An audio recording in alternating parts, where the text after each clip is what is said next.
Assalamualaikum warahmatullahi wabarakatuh. Bingung? Bingung? Bingung ku memikirnya. Bingung bagaimana memulai bisnis untuk pemula? Baru resign dari pegawai dan ingin memulai bisnis tapi takut boncos? Not anymore, Mr. Krabs. I quit!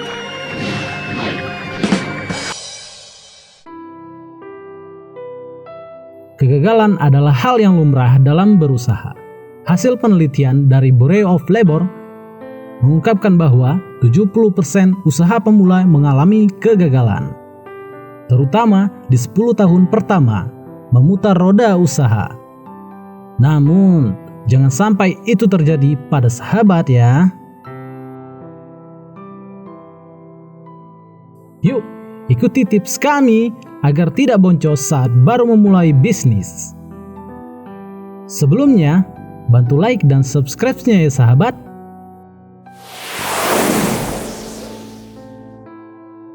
Yang pertama, jangan bawa mindset pegawai untuk memulai bisnis. Kenapa disebut mindset pegawai? Karena pegawai bekerja hanya atas perintah atasan. Prosedur kerja yang sudah ada tanpa harus memikirkan modal, jenis usaha, target pasar, dan lain-lain. Sedangkan pengusaha harus memiliki wawasan yang lebih luas, seperti harus dapat membangun tim, membangun sistem kerja, melek terhadap perkembangan teknologi, dan lain-lain. Hal ini dikarenakan begitu banyak pesaing di dunia usaha yang sudah kuat dari sisi modal, lokasi sudah strategis, dan juga sudah menguasai pasar. Oke sahabat, pada poin pertama ini kita sudah memahami apa yang dimaksud tidak boleh menggunakan mindset pegawai dalam berbisnis. Selanjutnya, yang kedua. Apakah sahabat memiliki hobi yang menurut sahabat bisa dijadikan peluang usaha? Usaha yang didasarkan atas hobi yang kita senangi secara tidak sengaja akan meningkatkan fokus, tekun, dan konsisten sahabat dalam menerjang tantangan ke depannya. Contohnya, sahabat hobi dalam bermain musik, lebih tepatnya lebih menguasai sebuah alat musik seperti gitar. Sahabat bisa membuat usaha dalam bidang tersebut dengan cara sahabat menjual alat musik gitar, atau jika sahabat ingin bergerak di bidang jasa, sahabat bisa menjual jasa perbaikan gitar, servis gitar, bahkan jasa modifikasi gitar. Nanti, apapun kendala yang muncul, sahabat akan sangat fokus dan tekun dalam mencari solusinya, dan tidak gampang menyerah karena itu adalah hobi sahabat.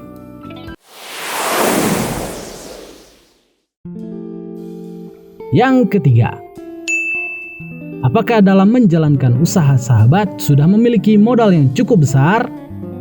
Jika tidak, sahabat harus memulainya dengan modal yang minim. Dikarenakan ketika sahabat harus memaksakan usaha dengan modal awal yang besar, tentunya sahabat pasti bingung dari mana mendapatkan modalnya, bahkan harus dengan menghutang, baik kepada pihak bank maupun kepada orang terdekat. Tentu sahabat tidak mau memiliki hutang. Kami sarankan sahabat jangan memulai bisnis dengan hutang. Selain ini dilarang agama karena turut serta dalam riba. Secara psikologis, sahabat juga akan terdampak karena memikirkan cicilan setiap bulan yang harus dibayar. Maka dari itu, kita bisa meminimalkan modal di awal dengan cara memulai usaha kecil-kecilan dari rumah yang dijual secara online maupun dititipkan di warung-warung yang sudah kita kenal.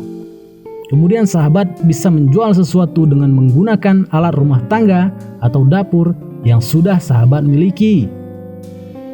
Nah, kalau bisnis sudah jalan dan sahabat sudah memiliki reputasi yang baik, boleh deh ajak investor seperti teman, keluarga, atau orang terdekat untuk berinvestasi pada bisnis sahabat. Nah, bagaimana sahabat? Apakah sudah mulai ada gambaran untuk memulai bisnis dengan modal yang minim tanpa harus dengan modal yang besar?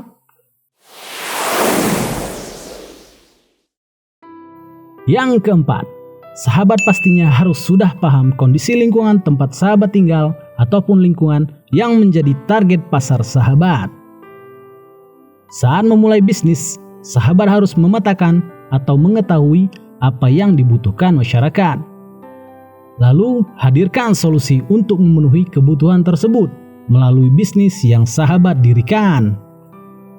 Contohnya, jika di daerah sahabat, bisnis kuliner sangat jarang, sedangkan kebiasaan masyarakat di sana adalah ngemil, ini bisa dijadikan referensi untuk sahabat memulai bisnis.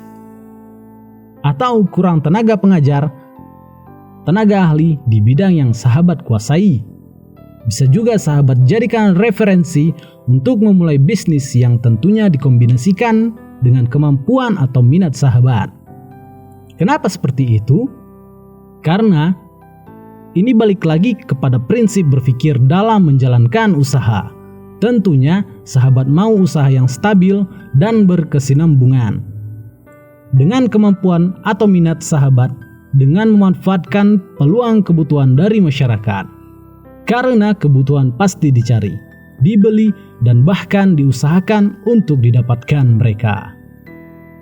Bagaimana sahabat? Sudah semakin paham kan dengan penjelasan yang kami berikan? Semakin ada gambaran tentang apa yang akan sahabat lakukan dalam memulai usaha? Yang kelima, jangan punya pemikiran tentang keuntungan berapa yang akan didapatkan jika sahabat memulai usaha. Wah, bagaimana dengan keuntungannya? Pasti kecil karena modalnya kecil. Jangan terfokus pada keuntungan dulu sehingga sahabat melupakan keempat hal yang tadi dijelaskan sebelumnya.